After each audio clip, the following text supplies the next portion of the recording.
you from my shop today, Erie, Colorado, USA. We have no snow on the ground. Some people have got it, some people don't. And I am here every other week and then some on Friday at this time doing something like this. We may do some other formats and things, but I'll be here live every other Friday. That means the 31st is my next one. And my friend Todd Rains also does a live stream like this. Let's see if I have. Yes. You can sign up on woodturningtoolstore.com for Todd's live streams, and his next one is February 7th. And the reason it's so far in the future, since he does this every other week, is because every month one of us does, instead of our live stream, we do this sharing session on Zoom. And January 24th, which is next week, which would be Todd's time, is a sharing session on Zoom where you can show a piece of your work or ask a question, share an idea, and there is so much sharing and inspiration at these meetings. I hope you'll join us. And so how do you get there is the question. I am going to put up, I'm not quite as well organized. Oh, let's see if this works now. This should put it up there. Yes, subscribe to my list on my website and you will get the Zoom link for the sharing sessions. You will also get a notification of these sessions, the Tool Talks. And if you go to Todd's website, you can also find all of it there. So I think Todd is feeling much better. We may see him here today. And we will also see him next week. So some other stuff going on. Last Saturday, I had the most fun time doing a Gilded sphere box presentation. And, oh, that's not really where we want to be here, is it? We want to be over here so I can show you something. That was a little preview of what we're going to do next. I did a sphere and sphere box, and then I decorated the inside with gilding. Now this here is some chameleon powders and flakes, and the real glittery one in here is ethereal flakes, which I'm experimenting with. We've got some texture with chameleon flakes on here, and this is Emma Cook's product. So we're gonna put Emma in here now, and there you are, Emma. Hi. Hey, Cindy. Hi, Hey. everyone. Well, it's great to have you here, Emma. What have you got to say for yourself today? You're doing something on Sunday, I believe. Yes. I have a free demo just to get back into the swing of things on Sunday on my YouTube channel, which is The Tiny Turner, for those of you who may not have visited before. Oh, yes. It's starting at 3:30 UK time, so I'm not quite sure what that is, Eastern or Central or Mountain, etc. But it's about What 5 it 6 hours. is 5 hours after Eastern time. Right. Is you. Okay. Yes. So if you're in the East, you can add 5 and you'll get Emma. And if you're in the California, you can add 8. And wow. Everywhere else in the world, you can go to one of those websites that'll tell you what exact time it is. So Cool. I'm trying to bring up a QR code for Emma, and I'm working on it. So carry on, and I'll see if I can get this act together here. Thanks, Cindy. Yes, so I'm going to be doing a bit of airbrushing to get us into the swing of things. It's going to be a wintry theme, and I will be using my ethereal powders just a little bit, just to add a little bit of something. So they will be getting used on Sunday as well. So yeah, I'm really looking forward to it. And are we going to do a giveaway today? Yes, yes. So I have a little giveaway for today for Cindy, and it's going to be a sample kit of my chameleon products. So you get a little bottle of size, a brush, and 2 colors to get you started.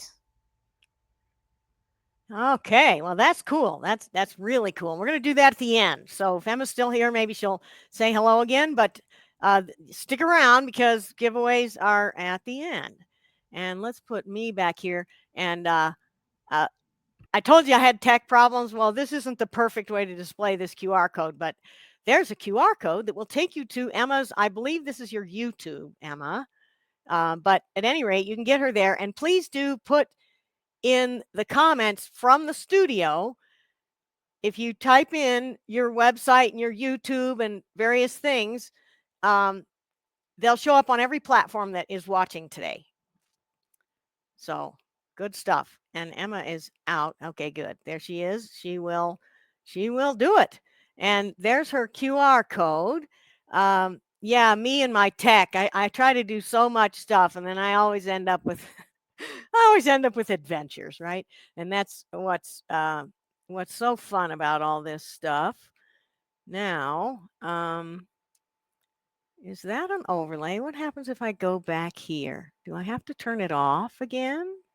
Maybe I have to turn it off. Oh, I see what it is. Right. So we're going to go, we're going to reset our tech, and we're going to go back over here.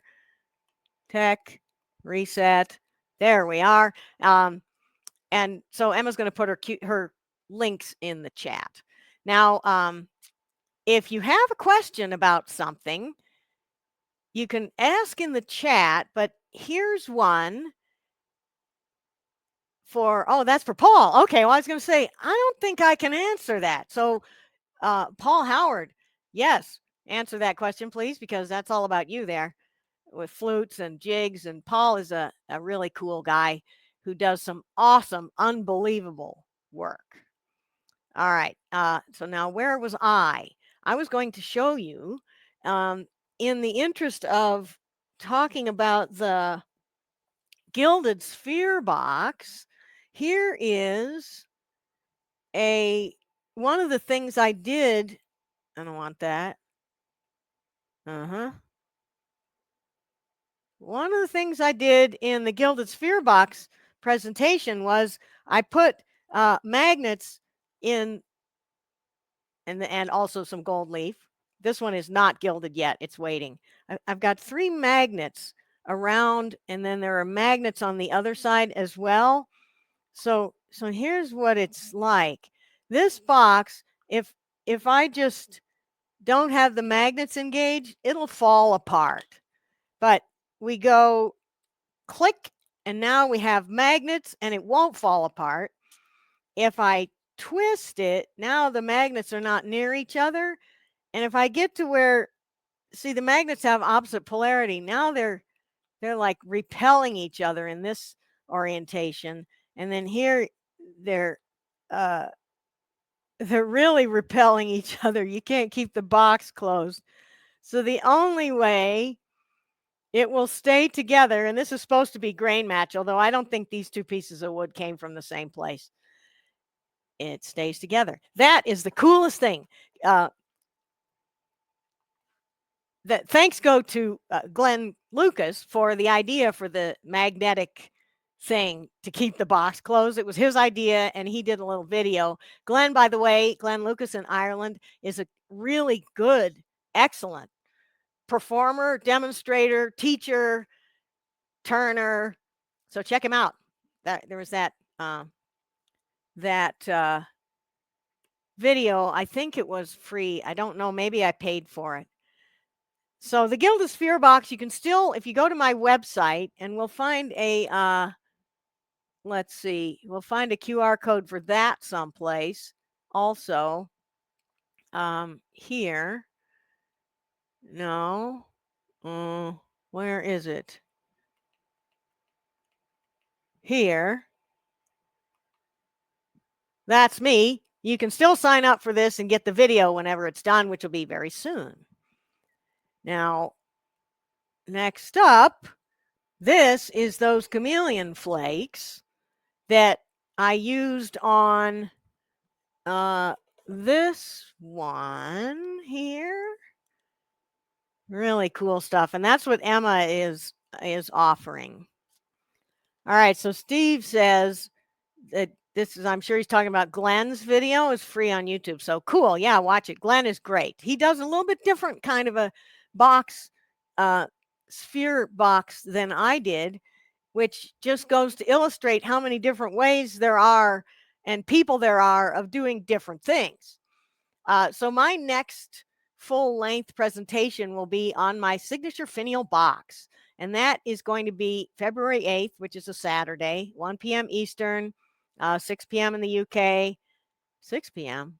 That doesn't sound right. I thought it was, well, anyway, ignore that because I might have it wrong. It might be 7, 8. We'll find out. But if you go to my website, you can find out how to sign up for that one eventually. But right now, I don't even have that on there yet. However, here is something more current. Tomorrow, our good friend Lyle Jameson, who's not here, I don't think, not in the studio. Lyle is doing a online class on bowl turning ABCs, and that's tomorrow. So you can find lylejameson.com, which is his website, and sign up there, and you'll find Lyle and me. I'll be there because I always learn something from Lyle. I always learn something from everyone that I watch, and I really enjoy watching other people make stuff because it's fun to just watch somebody make something. Okay, and here we have Joe Fleming, who is one of the vendor showcase people. Let's see, we're going to remove that one. All right, he's one of the vendor showcase people. Vendor showcase is me, Todd Raines, Joe, who's sitting right here, Lyle Jameson, Steve Worcester, and Vicki Jordan of John Jordan Woodturning. And we're going to do a fun show for everyone on April 5th between noon and 4 Eastern. And we are really hoping to see you there because it's going to be fun. We do collaborations, we do tool demos, we do charity auction of finished collaborative pieces and all that. So, Joe, what's up with you today? Hey, everybody. Good to see everyone. Um, well, we're having, for Southern California, we're having nice weather. Um, Mm. and I've been actually doing a lot of non wood turning projects lately. Um, Mm. but I mentioned it, Cindy, I think 2 weeks ago at your session. I'm changing suppliers for paint. And I've been gearing up on that and starting to play with the new product. I'm using Createx paint now instead of Grex private stock. Grex was getting their paint from another company, and that company discontinued the relationship. I don't know the details of why. Mm. So I can't get that paint anymore, and Grex turned me loose to go find something else, and I'm hooked up with Createx now, and I'm just starting to play with the paints. I'm having a lot of fun. They have a lot of products, so I'm trying to. What I'm working on mostly is trying to figure out what a good. I originally used what David Nittman had, which was a set of 14 colors as his starter set, and I carried that through. It was the very first Grex product I bought when I started using Grex, and I love that color set, and I just continue to do it. So I have some more of that left, but not much, maybe 4 or 5 sets, and then it'll be gone. The Grex starter sets. So if you're interested in that, get a hold of me, but send me an email. Don't do it on the website because I'm going to throw in some extra stuff. Why don't you put your email in the, if you're okay with putting it in the comments, put your email in the comments when you're out, when you're done here. And anyway, I wanted to find out, are you going to Tennessee to that symposium, Joe? I am not. No. Okay. Well, some people will be going. Doug Thompson will be there. I think Todd usually goes. I'm wondering if he's Todd going is this not, I year. don't think Todd's going. No. Yeah, for me, I have to fly, and it just gets really Right. expensive. And it's a great symposium. I highly Oh, it recommend is. anybody in the area to go to it. But for a It vendor, is. if you have to fly and ship all your stuff, very pricey. So it turned out that I just couldn't quite make it work. So Well, uh, John will be there. yeah, Yeah, I love that symposium. It's loads of fun. And I believe that Emma will be there, not this year, but next year as a demonstrator. So stay tuned. Vicky will Stay be tuned. there. She's going to be there. She's always inside the front door. Who? Vicky Jordan will be there. Oh, Vicky will be there. Yeah, Yes, indeed. she can Right. almost walk there. Pretty uh, much. Yeah. Yeah. Oh, and here's another fun one, the Florida Symposium, which is in February. When is Tennessee? It's January, right? End of the month. correct. So pretty soon here. Yeah. Yep. I'll be All right. doing a carving show in February in Arizona, and I'll be doing the Oregon show in That's March. in March, right? I'll be there for that, and then Okay. step after that is the AEW in Okay, so John's telling us when Tennessee is 31st and 1st of February. Cool, thanks. All right, well, great to see you, Joe, always. And we'll look forward to Vendor Showcase in April. So over and out. Yeah, it's always nice when some friends pop into the studio to say hello. Pretty cool stuff. All right, so what I wanted to do today was show you something that I was inspired to try by my sphere box presentation. And what I did in was I made some solid spheres, and I made a box too. And I thought, what if I hollowed the solid spheres? Wouldn't that be fun? So I'm going to today try that. Hollowing. Now this is a sphere in a jam chuck, and I have already drilled a hole in it to prep for the hollowing because the drilling takes too long. And I'm going to show you now, how did I hold this? Here's the jam chuck that I use. It's basically a bowl, and I drilled a hole so that if it gets stuck in the jam chuck, you can push it out again. I drilled a hole that's kind of like I made a shape that's kind of like a bowl that fits the sphere just short of the halfway point. So more than half of it sticking out for access for sanding and making owl eyes and other stuff. And right here at the rim of the bowl, it's kind of conforming to the shape of the sphere. So you get the effect of kind of a Morse taper where it jams in there really, really good. And it's hard to get it out of there, in fact, which is just what I want for this, because I'm going to hollow this and I don't want it going anywhere. I put some masking tape around so that it would, if it does try to come loose, it won't bounce all across the floor. So if you have questions or comments, go ahead and put them in the chat. And let's see, where did I see?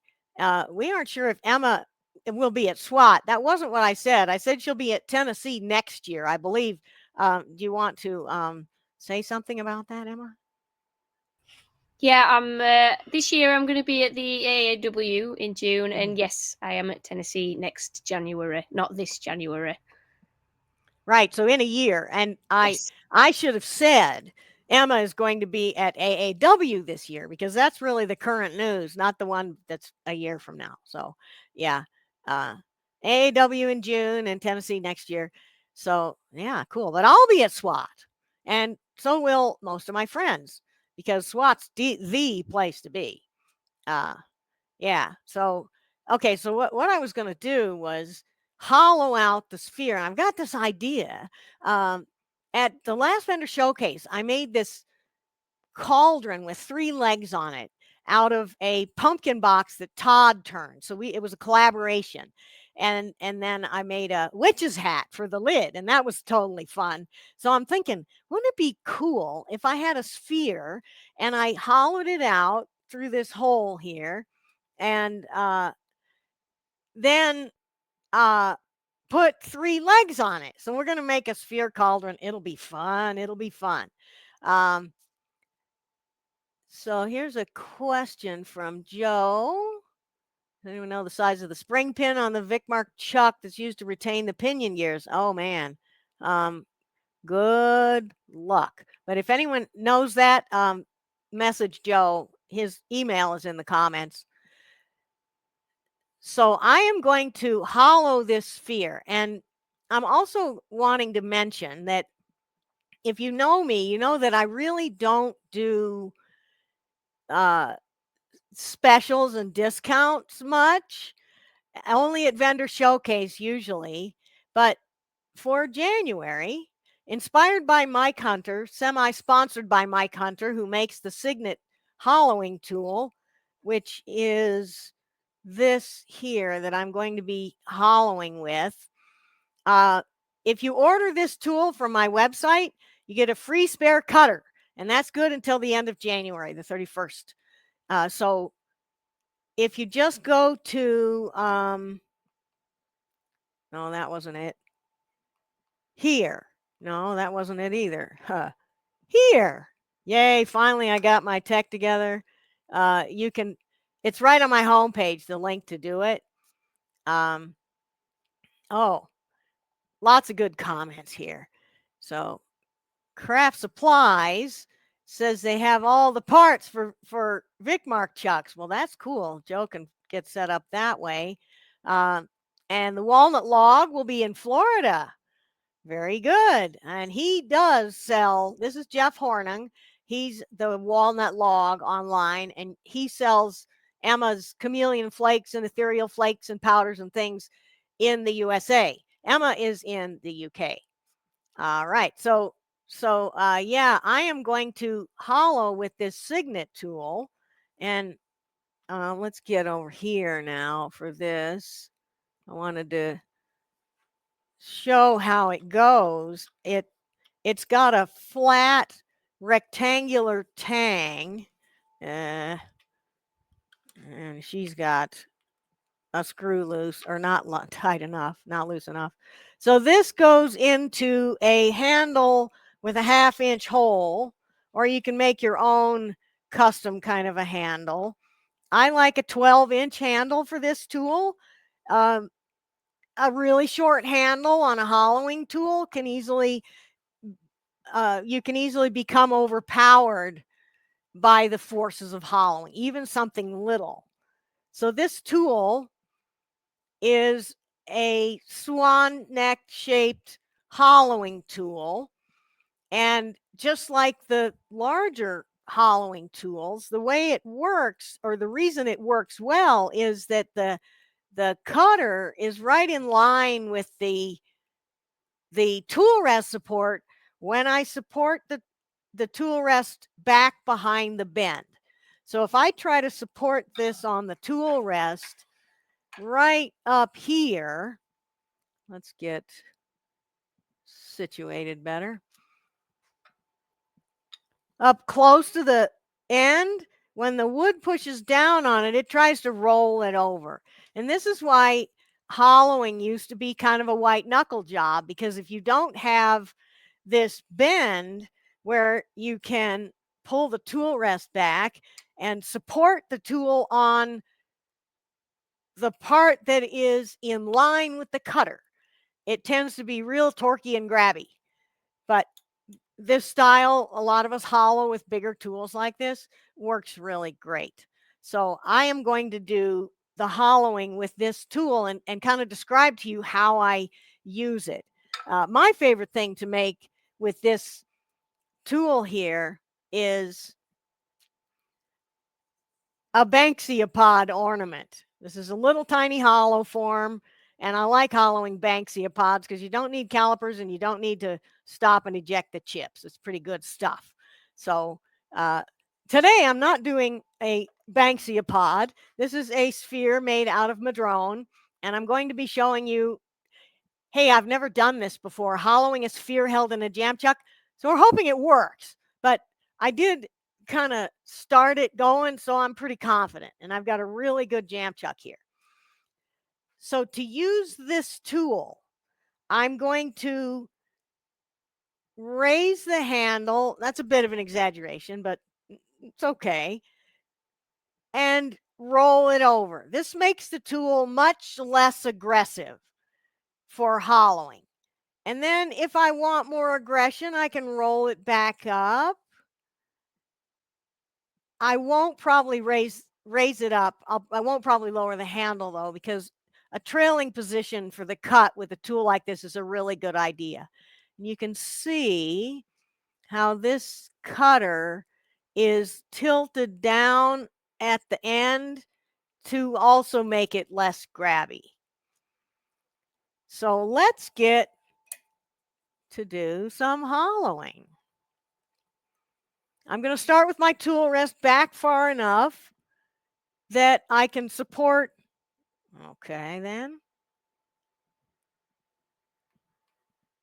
Tool rest is back far enough so that I can support the tool on the straight part behind the bend and get inside. And I'm going to start with about 1,000 RPM, I think, something like that. No, it's a little more than that. No, I wanted a little bit less. Okay, 1,500. And I'm raising the handle and rolling the tool over. And I'm actually cutting below center here. Let's go for a little less speed so it makes a little less noise. And first thing I do is define the wall thickness right at the rim.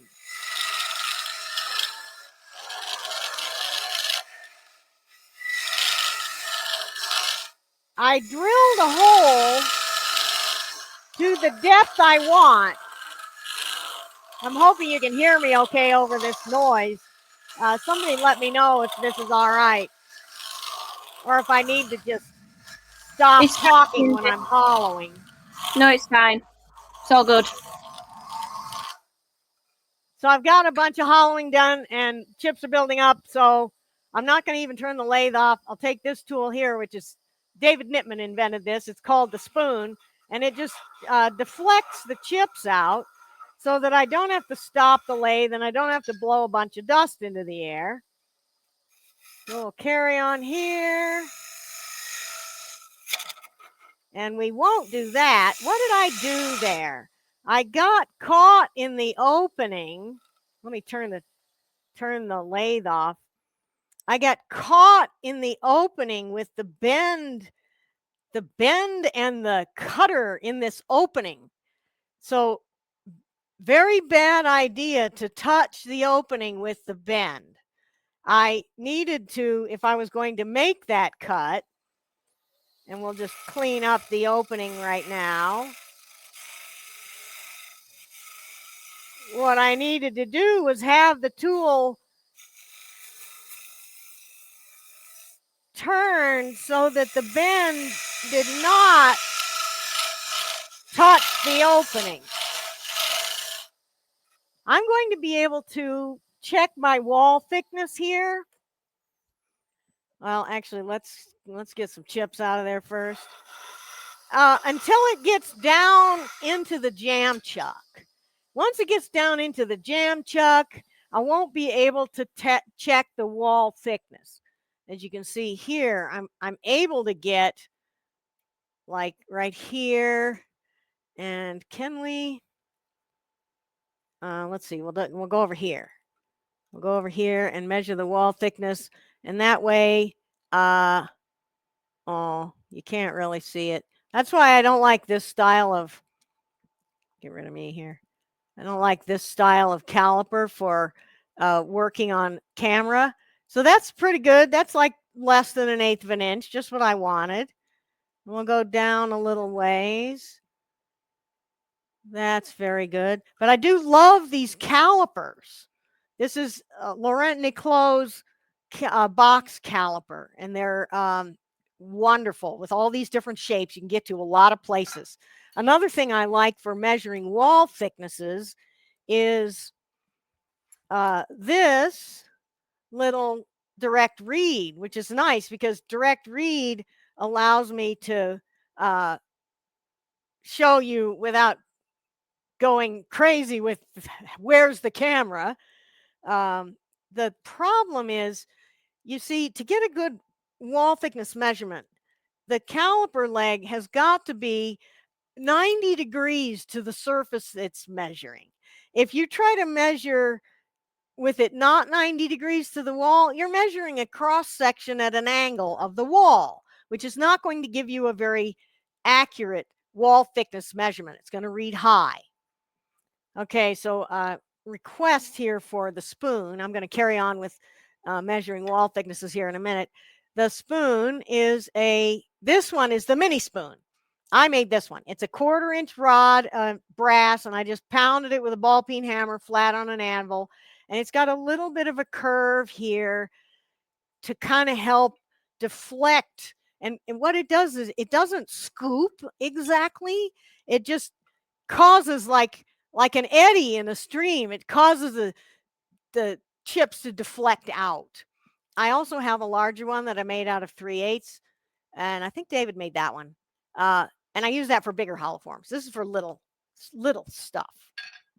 Yeah. So as far as measuring goes, here's another thing to measure. Right in here is a very difficult place to measure on any box or hollow form.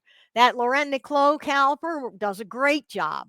It's just kind of hard to show you on the camera. Here's another thing that does a great job in there, and this, even still, it won't get until I get down to about there. This is Johnny Tolley's caliper, and you see your wall thickness right here on this one. So this will do part of this. And my feeling about measuring the walls in this hard to measure area here next to the opening is I can see the wall thickness at the opening, and then I can measure the wall thickness when I get down maybe here or so. And then I'll blend with my tool to make those match, and I'll figure my wall thickness is good enough, because it doesn't have to be perfect. I just want this to be lightweight, and I want it to look hollow, and that I get from the opening. So I cleaned up my opening from that catch, and I'm really pretty glad I had that catch, because it tells you something about one of the pitfalls of any hollowing tool, but especially this little one. Because there's such a short distance between the bend and the tool, it can get caught in an opening of that size. The advantage to the short bend, and even more so the short bend from the cutter to the support point, is that it doesn't chatter nearly as much as those ones that have a great big bend and have to always be at least 2 inches, 50 millimeters over the tool rest. So that this was designed to do kind of this shape and size of hollow form. So I'm going to clean up that opening, and I'm going to use my recess finisher. Now I could use a lot of different things, but I like this one because it cuts on the side of the tool. We'll lower the tool rest just a little bit here. And it's going to make a clean cut on this wall and a parallel sided opening, so that if I want to, I can put a lid in there. And then I'm going to make a chamfer on the opening here. Again, so if I want to put a lid in there, I like that look. So now we're going to carry on with hollowing, and I'm just lowering the speed somewhat. That's 1500. Maybe we'll go a little lower than that, and continue hollowing here. And we'll see what we get for wall thickness. I know that in the upper part near the opening, I have as much wall thickness, or I have the walls as thin as I want them.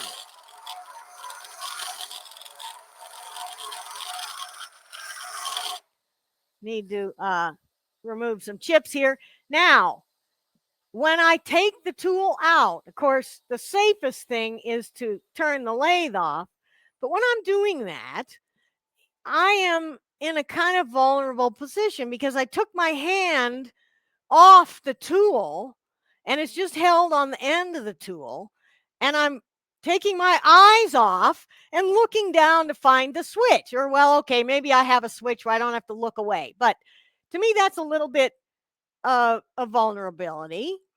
So I usually will not take my eyes off of everything, and I'll take the tool out while the piece is spinning. Now, there's a vulnerability there too, because if I were to hit the cutter on the opening when I didn't want to, well, obviously it's going to cut when I didn't want it to.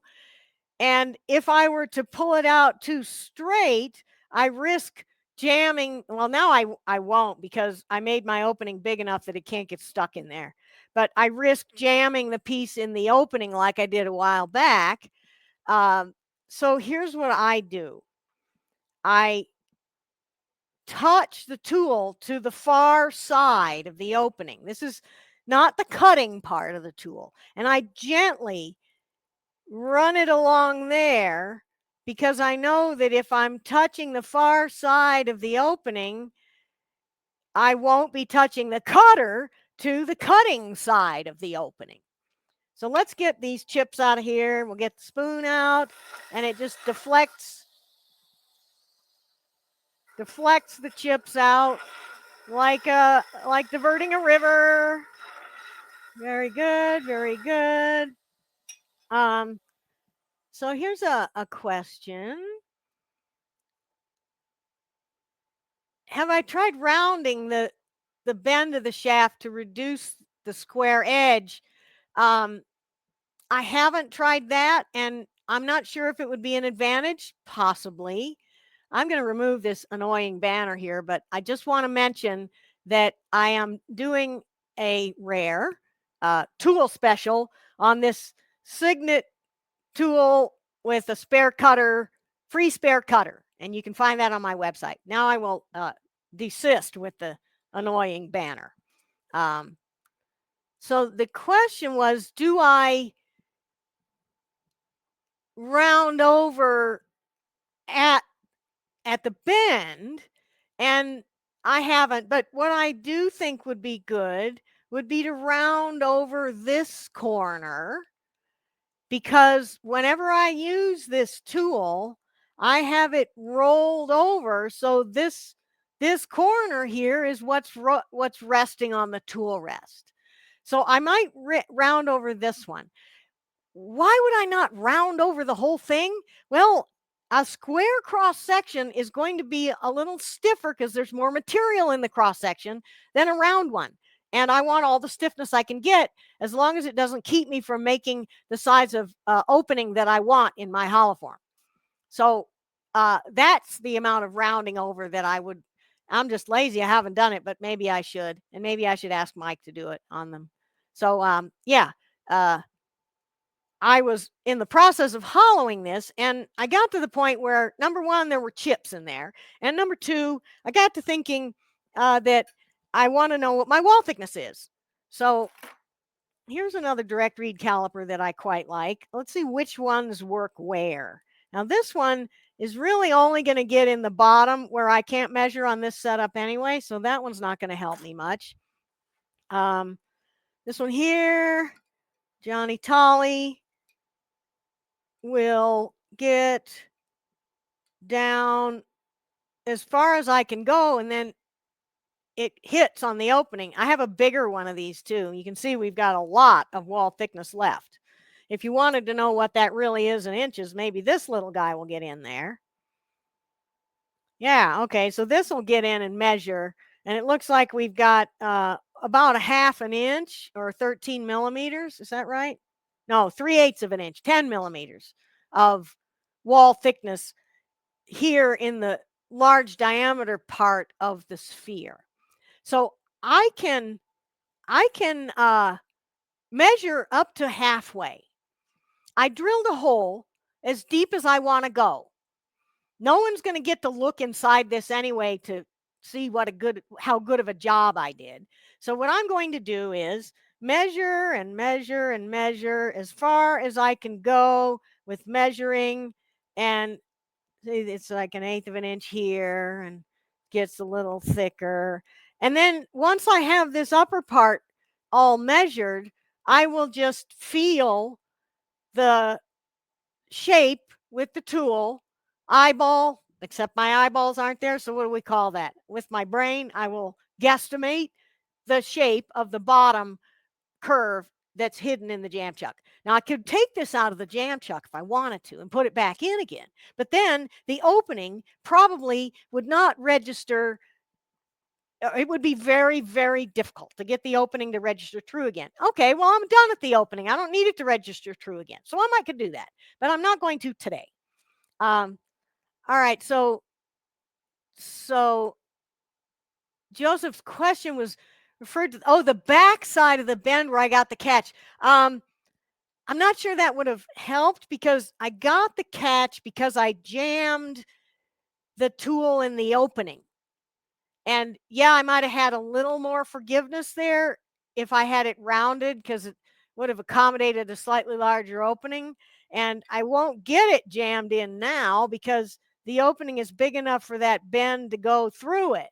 But it was smaller before and I got it jammed in there and then it kicked. And I really didn't need to be touching at that time the opening with the cutter anyway. So that was the kind of mistake if I took my eyes off of things for just a half a second to, I don't know why, watch something else, look at the camera or whatever, and that was a mistake. But catches happen to all of us. I would like to say I never make catches, and I'd like to say I never make catches in demos, but you'll know that isn't true. The flat on the shaft of the tool keeps the cutter where you want it on the center line of the project. Yeah, that is true.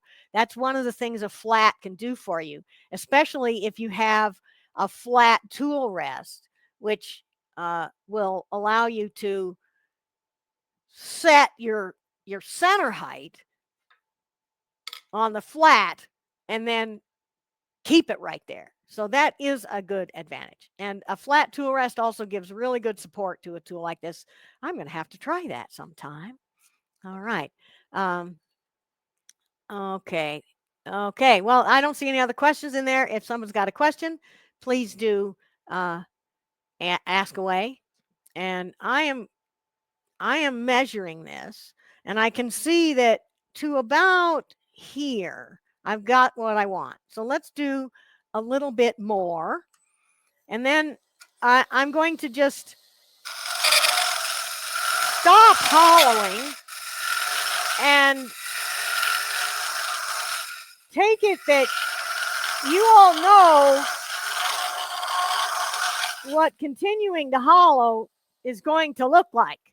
So I don't really need to keep doing what you can't see anyway on camera for you. I'm going to take this out of the chuck and show you what we've got. And then we're going to do a giveaway. So since we're getting ready for a giveaway, let's get that going. What you're going to do is, where did I put it? We've got two things to give away. We've first got Emma Cook is giving a sample pack of her chameleon or ethereal flakes. I'm not sure exactly what, but let's get Emma. Are you ready? Ready or not, here you go. Yeah, it's for either or. You get 2 pots of colour. So whatever choice you want. These lighter ones are the ethereals that Cindy used the other day on her sphere box demo. And she did use that colour as well. So those are the chameleons.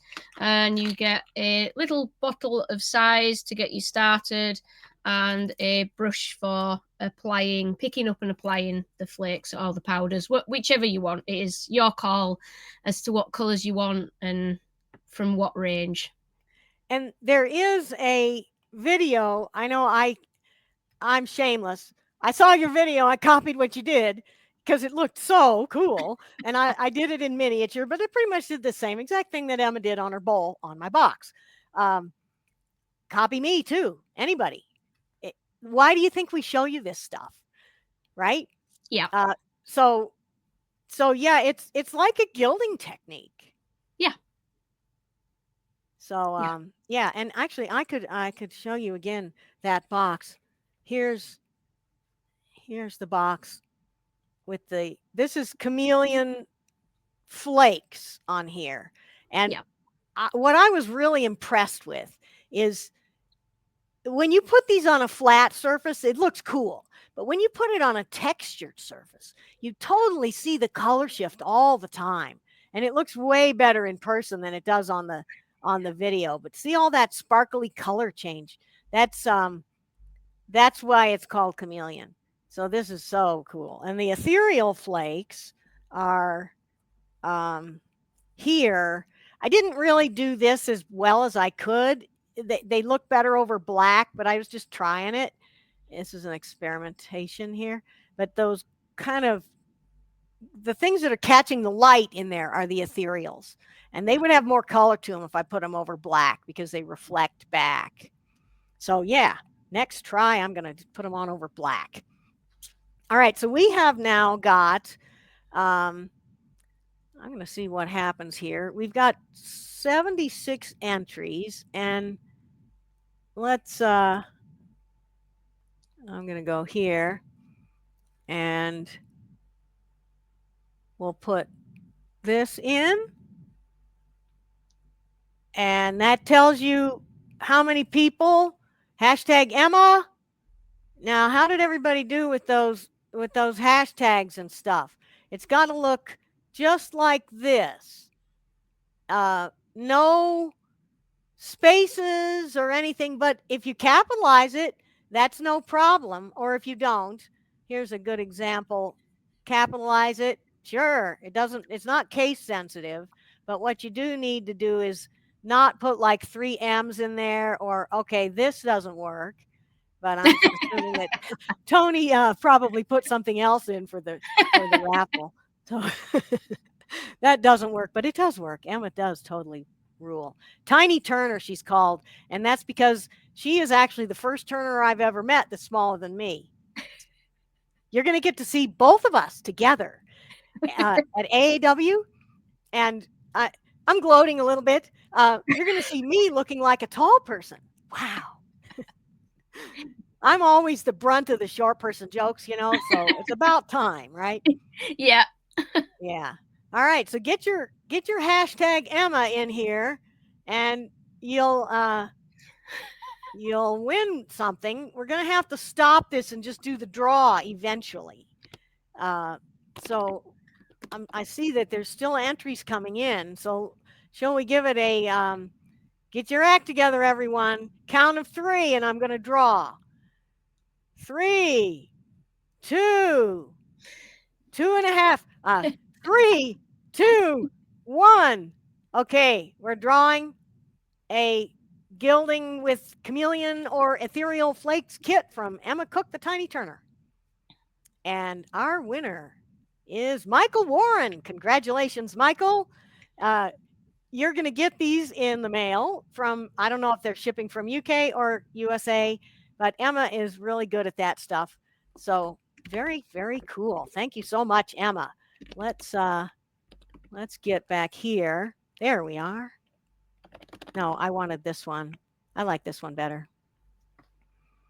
Congratulations. And congratulations, Michael. Yay. Yay. So I want to do one more giveaway, and this is going to be something very fun and very different. And what's going on here is, if you ever watch Meet the Woodturner or Pat Carroll's IRDs, he had this brilliant idea, and what he did was he got us a button that can be installed on the lathe. I'm going to have to get out of the way here for this, and I'm going to need to focus it too. I think we're going to have to focus closer and zero right in. Oh, that didn't do it, did it? Oh, farther away, yes. So you can retrofit this to any lathe. CS stands for common sense. Do not turn off, he says. In other words, use your brains. And this is the safety equipment that I promote to the fullest. Common sense. So let's have one more draw. And what I'm going to do is go back. And this time we're starting afresh with the comment, with the entries. And we're going to go hashtag CS for common sense. And that is, let's see here. I don't know how I can really do this. Maybe I can type it in the comments just like this. Hashtag CS. And we're going to start collecting comments right now. Okay. So wiring instructions are included. That's a joke. It's a sticker. It's not wired. But the do not turn off, this is just like reminding everyone that we need to use our brains. And that's our first line of defense for safety. Always is use our brains. All the PPE in the world won't protect you if you do something stupid enough, right? So I got that. And we're going to go back to here. And we've got our CS ready for draw. And we're going to give you a little time. John is wondering if we have brains, but of course we do. Of course we do. So CS, either capital or lowercase or a combination thereof, doesn't matter, but not this. It's got to have no periods or spaces in it. So something like just that works great. And that'll get you entry, and I'm going to mail it to you from the USA. I don't care where in the world you are. I will mail it to you. Get your entries in. Okay, so Tony is marked safe from zombies. And John had brains, but they're gone now. This John, all the Johns are comedians today. I missed that line when we handed out brains. Yeah, the Wizard of Oz is who gave me my brains. Yeah. Yeah. Well, if anyone else typed in C period space S period, you need to do it over again, because this is what you have to have is CS with no periods or spaces or anything. Capital or lowercase is fine, but just like so. And we've got 120 entries. Let's give you a count of 3 now so we can get this show on the road and give this away. So 3, 2, 1, draw the winner. Here we go. Oh, when they were handing out brains, I thought they said pains, and I said I don't want any. Yeah, or trains. Okay, Joseph Voda is our winner of the CS button. Installs on any lathe. So, yeah, I will mail it to you. And thank you all so much for playing. And thank you, Emma, for being here and for giving away a prize. I love her stuff, and I'm looking forward to doing lots more fun things. Thank you for having me. All right. So I think we're about at closing time. I was going to take my thing out of the chuck. So let's just do that, because getting this out of here is a bit of a task, actually.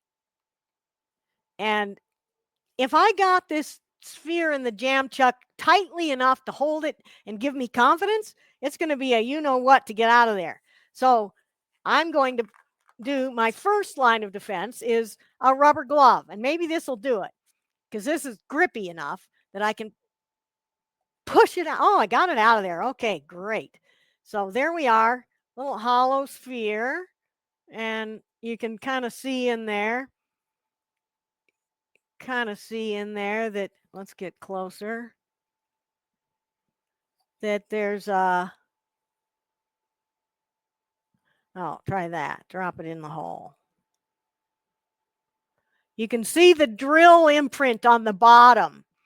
So I'm going to be doing more hollowing to get that cleaned up a little bit. But really, it's not the kind of thing where I'm planning it to look great on the inside. Oh, and Mr. Smart Alec here. Hey, I could gild the inside. And I wouldn't even have to do that great of a job because nobody's going to ever be able to see it that well. All right. And Emma, thank you so much for being here. It's great to have you on.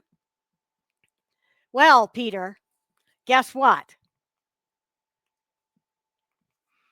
That was my second line of defense, is if I couldn't get it out of there with the glove, I have a dowel with a little rubber thing on the end that I can put through my headstock and push it out. So that was, if the glove didn't work, that was what I would do. And actually, this one was stuck in there so tight that I needed to push it out one time. So how am I going to get this back in here? I know I said it was ending, but I'm carrying on for just another little bit. I am going to do it. I'm going to, if I get close enough, the hollowing at the opening is done already. So if the opening isn't perfectly symmetrical, true, it's going to be okay because I'm just hollowing down at the bottom, and this is a sphere. So the shape is the same no matter where on the hollow form I am. So what I'm going to do, well, first thing is get rid of any dust inside here. What I'm going to do is bring up my tailstock with a, I'm not using the point of that. I'm just using the cone part of it. And I'm going to start pushing it in with the tailstock. And I'm going to give it some assistance while trying to keep as lined up as I can. Why am I pushing with my hands? Because if I was to just crank the tailstock in like crazy with it thin up at this part of it, I might crack it. So that's why I'm using the tailstock to line it up. But for the really hard push into the jam chuck, I'm using my hands. Now let's see. And yeah, Duncan, great idea. That's exactly what I was going to do. A cone center. This is not a cone center. It's a steb, but it's got a cone area that's a good enough diameter to do that. My initial drill was a 5/8, 16 millimeters.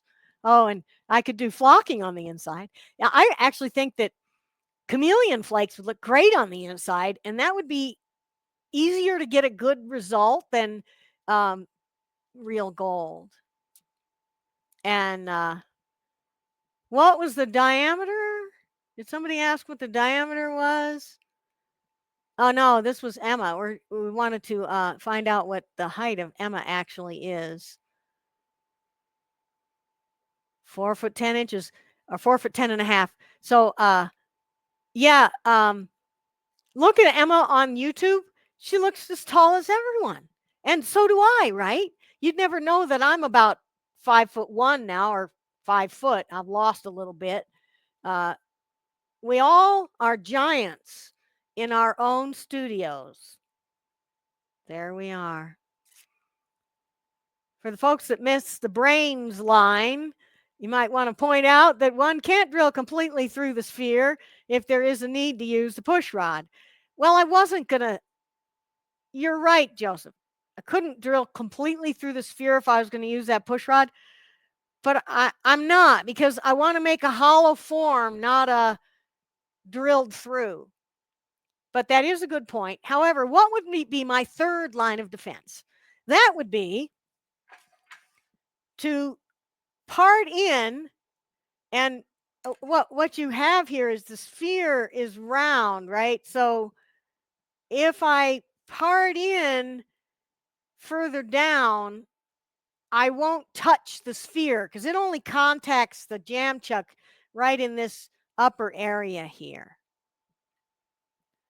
So that would be line of defense number 3. Like, say if I was going to drill a hole all the way through and I couldn't use the push rod and it still got jammed in there, then I could, when I'm all done, I could turn it out and I wouldn't be putting it back in if I ever did that. Oh, so do we have another small turner here? Yes. Shout out to everyone who's short. We all know that if you're not tall, if you're short, okay, I'll just take the label short. You hide things from your tall partner by putting them on the low shelf, and he hides things from you, or she, by putting them way up on the top shelf. So a little fun thing there. Okay, yes, and little things like diamonds don't come in big sizes. So the best things don't come in big sizes, right? Okay. Here's another question. Would there be any advantage to use a straight hollowing tool first and then the curved one? I don't know. Maybe I find that I can do it all with this curved one, but yeah, you could get most of it done with a straight tool. And really, I would probably do the little bit of rough hollowing with a straight one. Then I would get the opening, and then I would do the bottom half with the straight one, because the straight one will do the bottom half of the sphere. The curved one is the only thing that will do up near the opening. All right, what else have we got for comments? And no, Smart Alec, we're not short of brains. In fact, when you don't get a whole lot of other stuff, you get extra brains, right? Oh, and this is another good one. You can drill a hole in the side of the jam chuck and pry it out. Or maybe you can drill, if you didn't have a hole in your jam chuck, you can push it out with compressed air too. Lots of ways to get them out. I haven't really had that much trouble. So, yeah, I think we're about ready to go. And we're going to have Emma say a last goodbye. Bye, everyone. Thanks for having me, Cindy. Yeah, great to have you here, Emma. Thank you. And thank you to everyone who's watching. We couldn't do this without you. It wouldn't be any fun. So we'll see you next time. Bye-bye, all.